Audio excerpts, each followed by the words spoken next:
Arc-en-ciel de bonne humeur chez We Love. J'en profite aussi pour te parler d'une publication qui revient souvent. Enfin, moi, je la vois souvent sur les réseaux, notamment sur Instagram. D'ailleurs, c'est là où je l'ai vue à chaque fois. Et vu que je parlais de logo, ben là, j'y pense et je t'en parle. Le logo de Starbucks. Je te le montre. Donc, tu vois, on voit bien sur le logo une sirène. Oui, forcément, quand tu connais les traditions ancestrales kamites qui sont les plus réputées, enfin les plus connues, dans la tradition Yoruba, on se dit, mais c'est Yemoja. Puis on voit une sirène, ça fait penser à Maman de l'eau, ça fait penser à Mami Wata, la sirène. Et drôle de coïncidence, la sirène ou Yemoja, c'est un orisha qui a un côté maternel en fait, Yemoja, un côté maternel qui est très protecteur. Donc là, les gens qui ont créé l'entreprise, j'ai lu un petit peu sur internet, les gens qui ont créé l'entreprise, ils voulaient que le consommateur se sente chez lui. Il y a un prénom sur le gobelet pour se sentir familier comme à la maison. Les gens prennent plaisir à sortir de chez eux sans manger pour prendre le petit déjeuner payant là-bas. Les serveurs sont super cool, ils peuvent échanger, ils peuvent parler. Et c'est fait exprès en fait pour se sentir bien, ambiance cocooning et tout. Starbucks, c'est vraiment l'endroit où tu as vraiment envie d'aller, soit prendre ton goûter, soit prendre ton petit déjeuner. Et ça a été créé dans cette optique-là. Eh bien oui, drôle de coïncidence.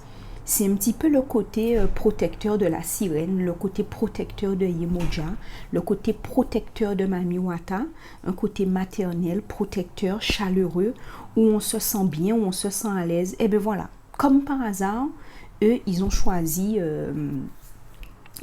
cette enseigne-là. Donc, je parlais aussi de code couleur. Et là, on observe dans le logo, il y a du vert et du blanc. Ben, il y a un orisha qui arbore ces couleurs-là.